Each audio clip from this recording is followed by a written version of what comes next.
Radhe Krishna everyone.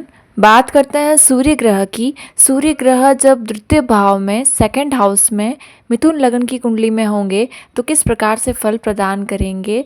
सूर्य जब कर्क राशि में होंगे तो ये किन नक्षत्रों में होंगे और कैसा फल देंगे वो भी जानते हैं। सूर्य कर्क राशि में या तो ये पुष्य नक्षत्र में या पुनर्वसु नक्षत्र में या फिर ये होंगे आश्लेषा नक्षत्र में। इन नक्षत्रों में कैसा फल देंगे वो भी समझते हैं। तो जब हम बात करते हैं सेकंड हाउस की, द्वितीय भाव की, तो द्वितीय भाव से हम क्या देखते हैं कि व्यक्ति के जो नेटिव की धन की स्थिति कैसी है, जमा किया हुआ धन जो है, सिक्योर्ड मनी वो कैसी है वो देखी जाती है। वहीं यदि हम बात करें और तो कुटुंब, जो परिवार है, जो रिलेटिव्स है, वो सब देखा जाता है। वहीं जो भोजन का प्रकार है, किस प्रकार का भोजन किया करता है नेटिव, कैसा पसंद करते हैं जातक हो या जाति का, वो देखा जाता है सेकंड हाउस से। वहीं यदि हम बात करें तो और दाहिना नेत्र देखा जाता है, और जो वाणी है, जो भाषण शक्ति है या बोलने की जो वाणी है वो सब देखी जाती है। और जो इनफॉर्मल एजुकेशन है, घर परिवार से मिली हुई शिक्षा, प्रारंभिक शिक्षा कह सकते हैं हम, फॉर्मल या इनफॉर्मल एजुकेशन देखी जाती है सेकंड हाउस से। एजुकेशन के कई भाव है, सेकंड से, पंचम से, चतुर्थ से, और जो नवम भाव है उच्च से, वहाँ से उच्च शिक्षा और देखी जाती है। पर अगर हम बात करें सूर्य का यहाँ पर प्लेसमेंट है, सूर्य एक ऐसे ग्रह हैं जो ग्रहों में राजा की श्रेणी है इनकी, जो कि आपकी कुंडली में या किसी की भी कुंडली में जो है सरकार, गवर्नमेंट या जो ऊंचा पद है, मान सम्मान, यश, ये दर्शाता है। ये आत्मा का कारक है, सोल बताता है यहाँ पर, सोल की जर्नी। और अगर बात करें तो यहाँ पर ओवरऑल जो आरोग्य शक्ति होती है, हेल्थ जो रहती है वो देखा जाता है। नेत्र और जो मस्तिष्क है उसका भी कारक है। कई बार यदि हम बात करें सूर्य ग्रह से तो मान सम्मान तो ये देखते ही हैं, जो कि यहाँ पर देखें तो एक ये क्रूर ग्रह की श्रेणी में है। ये यहाँ पर जो सेकंड हाउस में होंगे तो ये नेटिव का जो कुटुंब होगा, जो कि परिवार होगा, वो कहीं ना कहीं वहाँ से वो एक तरह से डोमिनेशन देखते आए होंगे। एक तरह से जो है पावर रहती है वहाँ पर, डोमिनेट होते हैं या ये खुद परिवार को डोमिनेट करते हैं, इस तरह से देख सकते हैं। बहुत प्रभावशाली कुटुंब होता है। पैतृक जो सत्ता चली आ रही है कहीं ना कहीं उससे जो बहुत चीज़ें देखी जाती है। यहाँ पर एक कर्क राशि है, जल तत्व की राशि है। पिता, सूर्य से हम पिता को भी देखते हैं, तो ऐसा कह सकते हैं नेटिव के पिता जो है वो जल तत्व की राशि में सूर्य होने से समझा जा सकता है कि कोई ऐसा बिजनेस करते हो जहाँ पर चेंजेस हो बहुत ज़्यादा, या जो है यात्रा से संबंधित कोई बिजनेस हो या कोई कार्य हो, कोई भी प्रोफेशन हो उनका जो यात्रा से संबंधित हो, जहाँ पर बदलाव होते हों या बार बार जगह बदल कर जाना पड़ता हो, ऐसा कह सकते हैं। वहीं यदि हम बात करें सूर्य का सेकंड हाउस में कैसा फल होगा, तो मुख से संबंधित कोई परेशानी या रोग देखा जा सकता है। वैसे तो ये यहाँ पर सेकंड हाउस में नेटिव को संपत्तिवान बनाता है, जो है पैतृक संपत्ति हो सकती है जो चली आ रही है, और पिता से धन किया हुआ अर्जित इन्हें मिलता है, पैतृक संपत्ति। और भाग्यवान तो होते ही हैं ऐसे लोग। वहीं यदि बात करें तो कहीं ना कहीं क्लैशेस देखे जा सकते हैं कुटुंब में, झगड़े, और परिवार में जो है इनका स्वभाव भी ऐसा होता है जो देखे जा सकता है। वही चीज़ें देखी है इन्होंने अपने फैमिली में, एक डोमिनेंट रूल और इस तरह से, तो वही चीज़ें इनके लाइफ में काफ़ी रिलेट करती है। कुटुंब में भले ही क्लैशेस हो, लेकिन ये मान सम्मान और अधिकार तो प्राप्त करते हैं अपने जीवन में। कुटुंब में भले ही कलेश हो, लेकिन ये व्यक्ति जो होते हैं, नेटिव जो होते हैं, वो बाहर अपना मान सम्मान और ये अर्जित करते हैं। सूर्य का स्वाभाविक रूप से जो है नेचर है कि वो मान सम्मान प्रदान करते हैं। अगर यहाँ पर सूर्य की राशि में चंद्रमा हुए, यानी कि सिंह राशि में चंद्रमा हुए और कर्क राशि में सूर्य हैं, तो निश्चित ही ये बहुत ही अच्छा योग बनता है।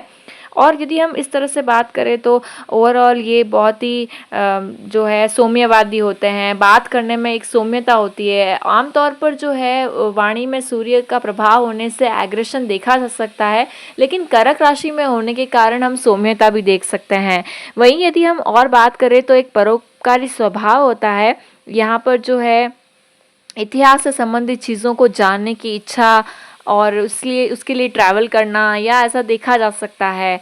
या ये जो है नेटिव कहीं ना कहीं कफ संबंधित रोग इन्हें परेशान करते हैं। वात पित्त कफ तीन प्रकार के जो रोग का श्रेणी है उसमें से जो कफ रोग है वो इन्हें प्रॉब्लमेटिक है। और वहीं यदि हम और बात करें तो डिसिप्लिन और अपना काम समय पर पूरा करना और थोड़ा सा चंचल स्वभाव देखा जा सकता है। इसी तरह से यदि हम और बात करें तो थर्ड लॉर्ड होकर के ये सेकंड में बैठे हैं। सूर्य का जो ये थर्ड लॉर्ड है राशि है सिंह राशि, थर्ड हाउस में आ रही है। तो अगर हम बात करें तो थर्ड लॉर्ड होकर के सेकंड में बैठने से ये जो पढ़ने लिखने के कार्य या जो ये इस तरह से कार्य में बहुत ज़्यादा रुचि रखते हैं। थर्ड लॉर्ड जो होता है, थर्ड जो हाउस होता है वो होता है भाई बहनों का, वो होता है ये आस पड़ोस, और जो इस तरह से देखा जा सकता है यहाँ से जो विल पावर है नेटिव की कितनी है, कितना वो अपने आप को पुश करते हैं, जो पुरुषार्थ करते हैं, मेहनत करते हैं, ये सारी होती है। तो जातक हो या जातिका, इनका थर्ड हाउस के लॉर्ड होकर के ये सेकंड में बैठने से या इनकी स्पीकिंग स्किल या बोलने की इनके पास एक कला होगी और ये अपना करियर भी ऐसा ही, इसमें चेंजेस तो होता है। ये प्लस प्लेस या मोटिवेशनल स्पीकर हो, जगह जगह पर जाकर के मोटिवेट करते हो, या फिर राइटर हो, मार्केटिंग का काम हो, जो कि चीज़ों को प्रदर्शित करना या मोटिवेशन का काम, मार्केटिंग का काम हो, या एडवाइजरी का कार्य हो, या फाइनेंस का प्लानिंग हो, कोई इस तरह से देखा जा सकता है। फाइनेंस की प्लानिंग करके उन्हें जो एडवाइस दी जाती है। वहीं यदि हम बात करें तो ये अपने जो शौक़ है, जो अपने कौशल है, स्किल्स है, उनको ये करियर एज ए चूज़ करते हैं। कई बार उनकी जो रुचियां हैं, क्योंकि थर्ड हाउस जो अभिरुचि का भी भाव है, जो इंटरेस्ट है, हॉबीज़ है, वो हॉबीज़ यदि किसी का करियर बने तो बहुत ही अच्छा होता है। तो यहाँ पर थर्ड हाउस के लॉर्ड होकर के सेकंड में बैठने से कई बार ये वैसा ही करियर डिसाइड करते हैं, सोचते हैं, जिनमें उनका पर्सनल इंटरेस्ट जुड़ा हुआ होता है। वहीं यदि बात करें तो पिता की मुख्य भूमिका होती है धन अर्जित करने में, या इनके अर्जित धन से या पिता से संबंधित जो कार्य कर रहे हैं वो भी कर रहे हैं, साथ साथ में अपनी हॉबीज़ को भी फॉलो कर रहे हैं। पिता ने जो कार्य किया है उसमें भी उन्हें इंटरेस्ट होता है या उनसे जुड़ने का इंटरेस्ट होता है।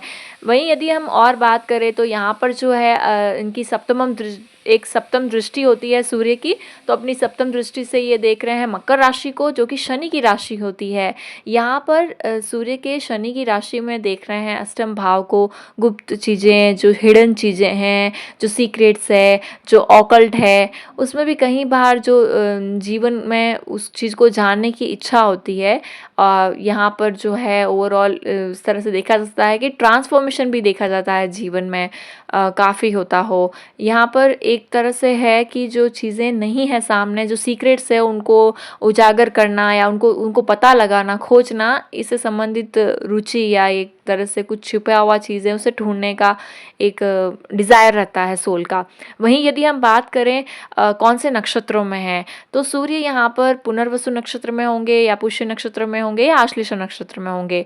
पुनर्वसु नक्षत्र के चौथे चरण में सूर्य यहाँ पर होंगे। चौथा चरण जो है वो नवमांश में भी सेम ही राशि में जा रहा है, यानी कि सूर्य वर्गोत्तम हो रहे हैं। तो ये आप देख सकते हैं कि सूर्य कर्क राशि में है यहाँ पर लग्न कुंडली में, नवमांश में भी कर्क राशि में जाएंगे।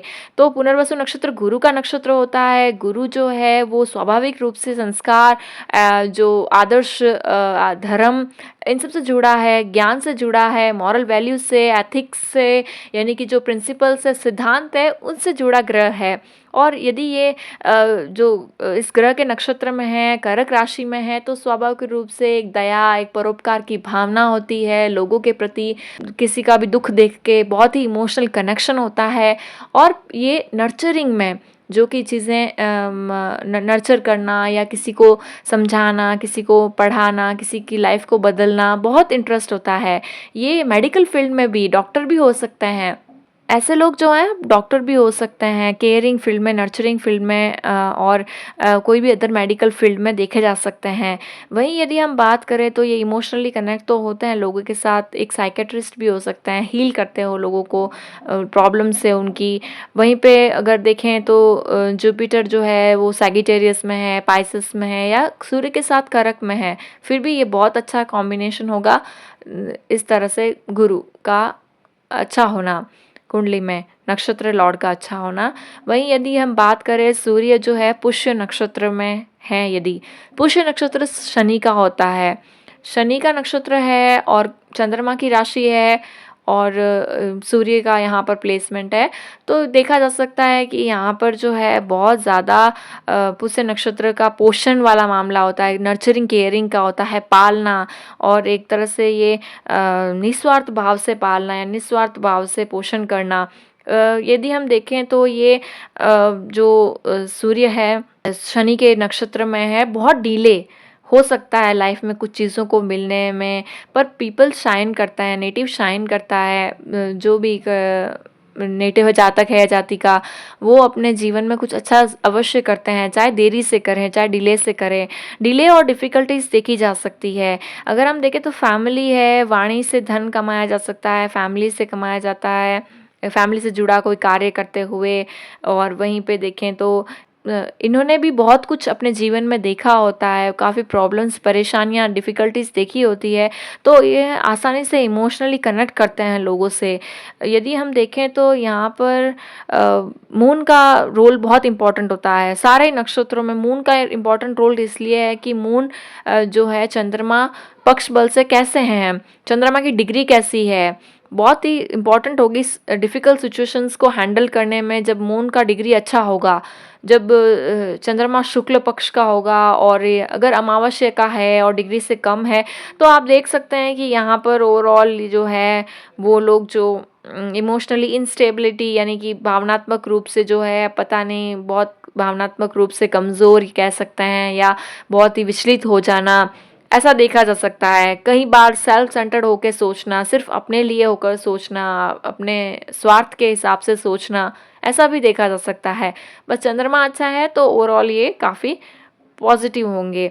वहीं यहाँ पर बात करें तो ऐसे जो नेटिव है वो डिफ़िकल्ट प्रॉब्लम्स को हैंडल करने में, वहीं ऐसे लोगों का जो है बहुत डिफ़िकल्टी होगी पर्सनल और प्रोफेशनल लाइफ के बीच में, यानी कि पारिवारिक और व्यावसायिक जीवन के बीच में, प्रोफेशनल लाइफ के जीवन में बैलेंस करना बहुत ज़्यादा मुश्किल होगा। इस तरह से देख सकते हैं, एक अनसर्टेनिटी देख सकते हैं जब चंद्रमा साथ नहीं देंगे या पक्ष बल से कहीं पर भी किसी भी भाव में किसी भी राशि में कमज़ोर होंगे, या फिर ये दूसरे ग्रहों के साथ कंजक्ट होंगे, राहु केतु, ये कोई भी नक्षत्र में, पुष्य नहीं कोई भी नक्षत्र में चंद्रमा का अच्छा होना यहाँ पर ज़रूरी है। वहीं यदि हम बात करें सन अगर आश्लेषा नक्षत्र में है, आश्लेषा नक्षत्र जो होता है मरकरी का नक्षत्र है, सूर्य बुध के नक्षत्र में है। आश्लेषा नक्षत्र जो है मरकरी का नक्षत्र है, बुध का नक्षत्र है, सूर्य बुध के नक्षत्र में है। यहाँ पर काफ़ी बार देखा जा सकता है कि नेटिव जो है इंटरनल बैटल्स है, उसके अपने बहुत ज़्यादा बैटल है, वो बाहर शो नहीं कर रहा है, बाहर कुछ और शो हो रहा है, लेकिन अंदर से बहुत कॉन्फ्लिक्ट्स और क्लैशेस हैं, बहुत बैटल्स चलते हैं अंदर। या ये देख सकते हैं कि वो डेली उस चीज़ से कुछ फाइट करते हो, डील करते हो।